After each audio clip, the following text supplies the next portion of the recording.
You ever have one of those mornings where you're halfway through your coffee just watching the lake mist burn off, thinking the day's gonna be nothing but quiet? Yeah, that's where I was until this damn crane comes rolling down my drive, hauling what looked like scaffolding.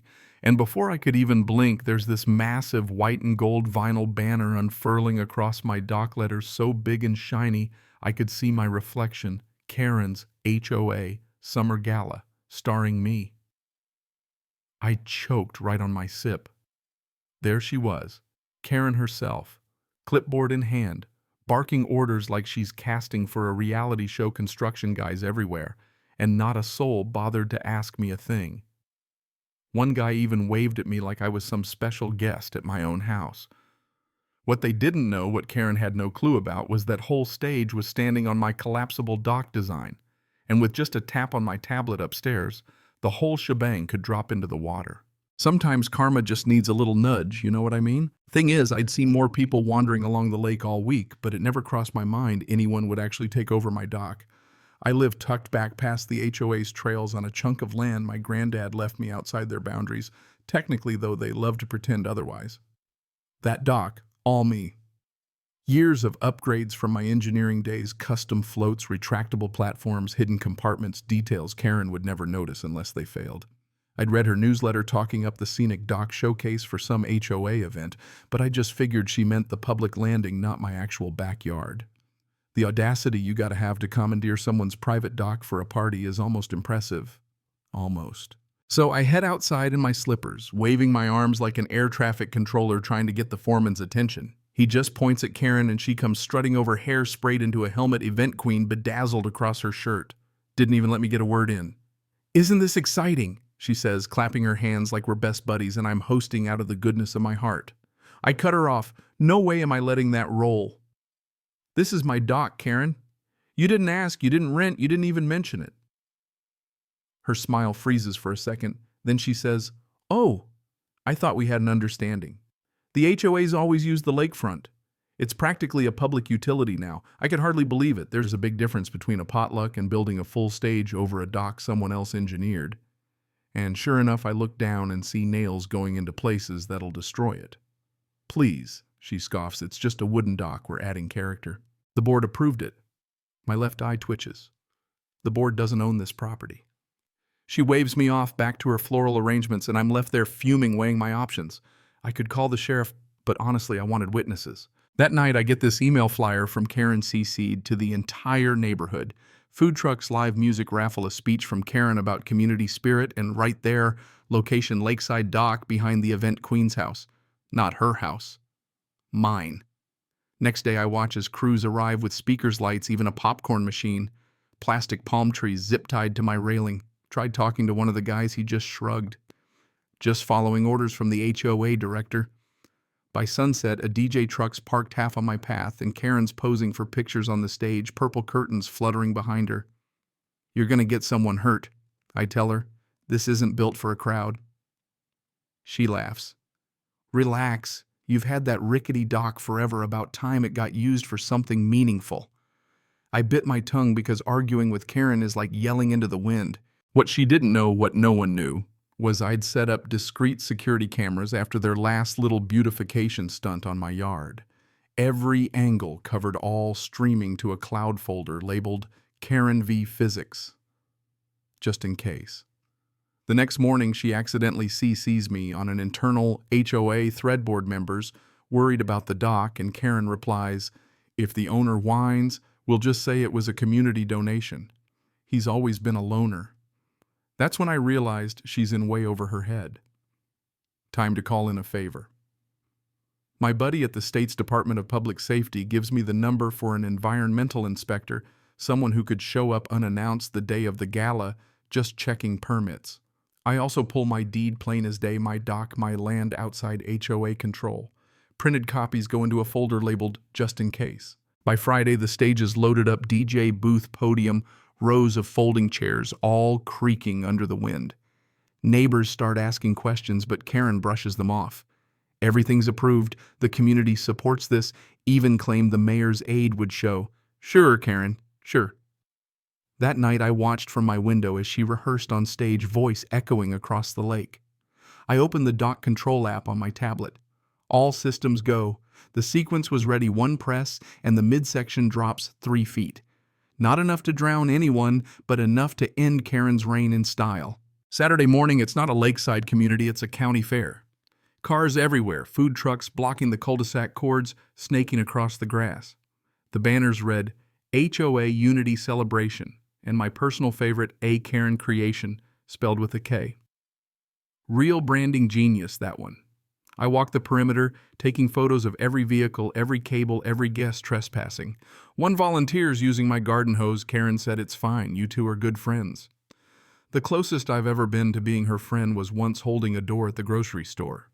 Now I'm brunch buddies, apparently. The sheer size of this circus sinks in when I see the event schedule tacked to the clubhouse board. Act 1. Karen's speech, then wine tasting and recognition of HOA greatness.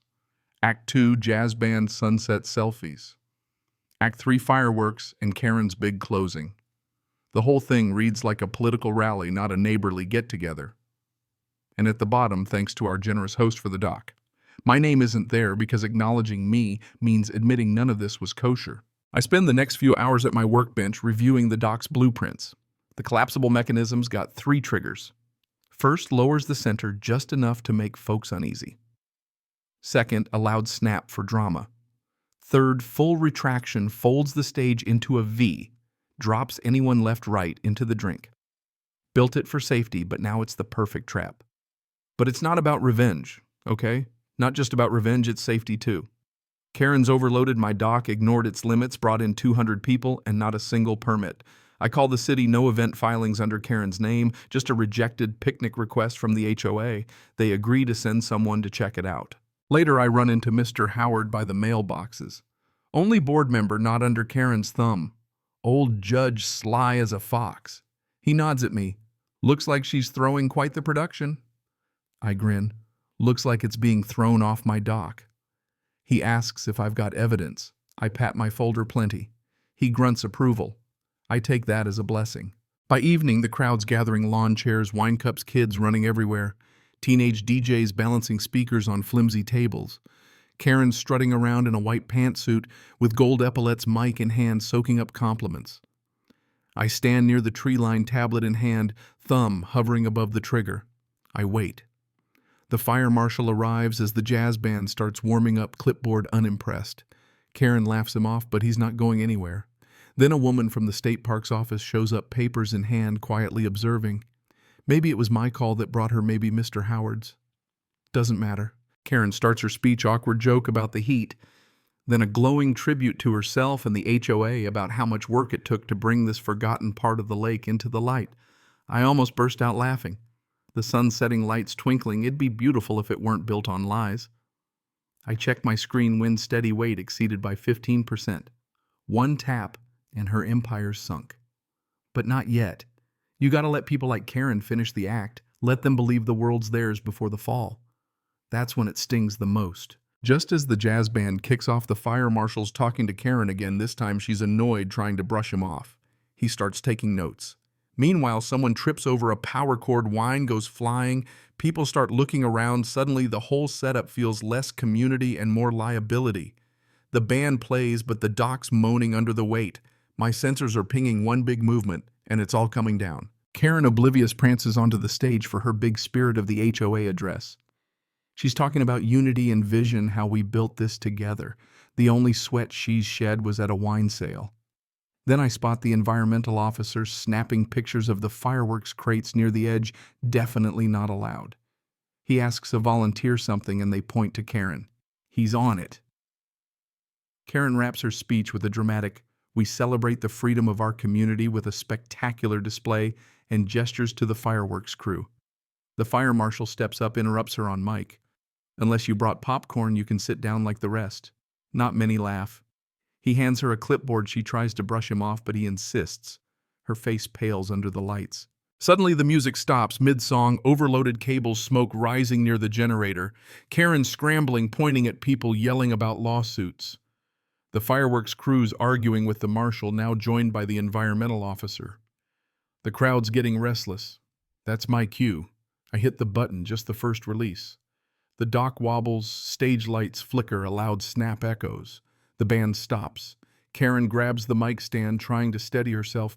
She jokes about the dock settling, but her voice shakes. Food truck vendors start packing up, parents pull their kids off the dock. Elderly guests head for the grass. A volunteer asks if they should cancel the fireworks. Karen snaps, "If I cancel now, I look like a fool." The mic picks it up, echoing across the lake. That's it, the mask is off. People start to leave, the mood shifting from excitement to discomfort. Karen's on her phone, calling someone, maybe a lawyer. The fire marshal's nearby arms cross the environmental officer, making his own call. I check the system, pressure stable, crowd thinning, but one more surge and it's over. There's a moment of stillness, the lake suddenly calm. The crowd unsure if they should wait for something spectacular or slip away. And then Karen, desperate, tries one last time to rally the crowd. Friends, neighbors, visionaries.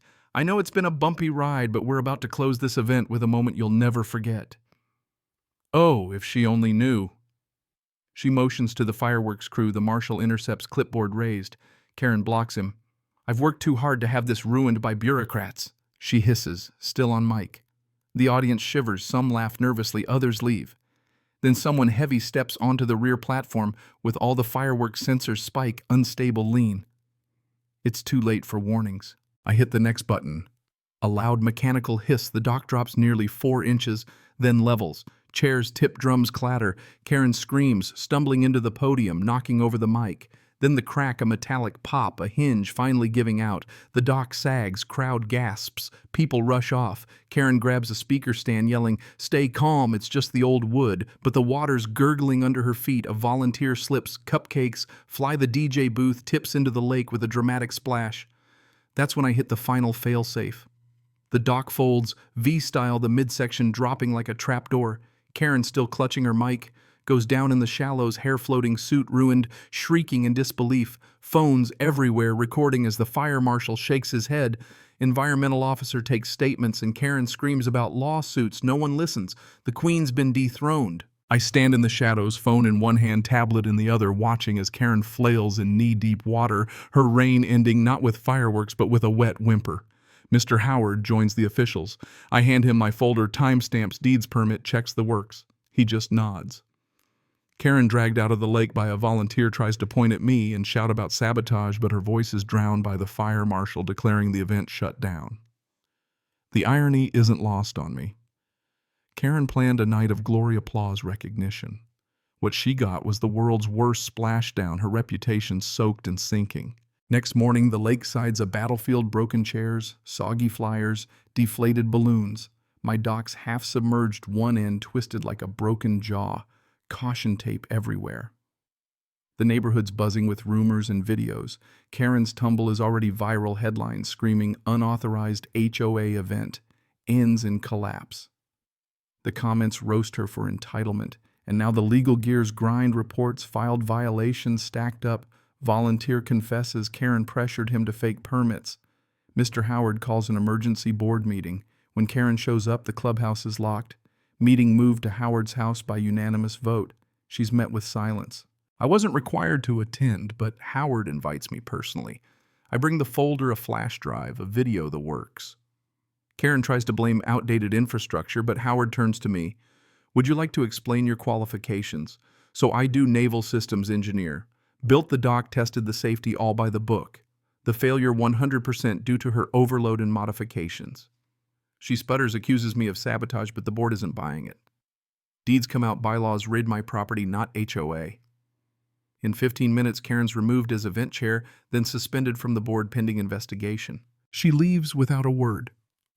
Within a week, her house is quietly on the market, no sign out front. Word is she's trying to start over 2 towns away. But you know how the internet is, memes, parodies, even an animated short of Karen as a sea witch. My dock repaired in a day, modular sections, easy swap. I add a new electronic gate with facial recognition and a sign, "Private dock engineered for drama." Most neighbors get the joke. A month later, I host a small get-together, real friends this time. Mr. Howard toasts me for standing my ground. Some younger folks ask about the tech. Maybe next time Karen wants a stage, she'll check if it's got a trapdoor. As the sun sets and the water's glassy calm, I sit on the edge of my dock, tablet in hand, finally at peace. No more blaring music. No more HOA queen barking orders, just the hum of crickets and the knowledge that sometimes, when people push too far, they write their own endings. It wasn't revenge, it was engineering, plain and simple. Karen never respected the system, and in the end, it's what brought her down. That night, Howard texts me a video clip, Karen's fall set to dramatic music. Karen's last stand, the HOA Chronicles. I just send a thumbs up. Fitting right. She built her kingdom on someone else's foundation, never checked if the ground could hold the weight. In the end, the dock stands tall, and Karen, well, she doesn't. And hey, if you've ever dealt with neighborhood drama like this or think there's a line between community and overreach, let me know in the comments. What would you have done? Where's the line between justice and petty payback in a world where sometimes the only thing keeping the peace is a little bit of engineering?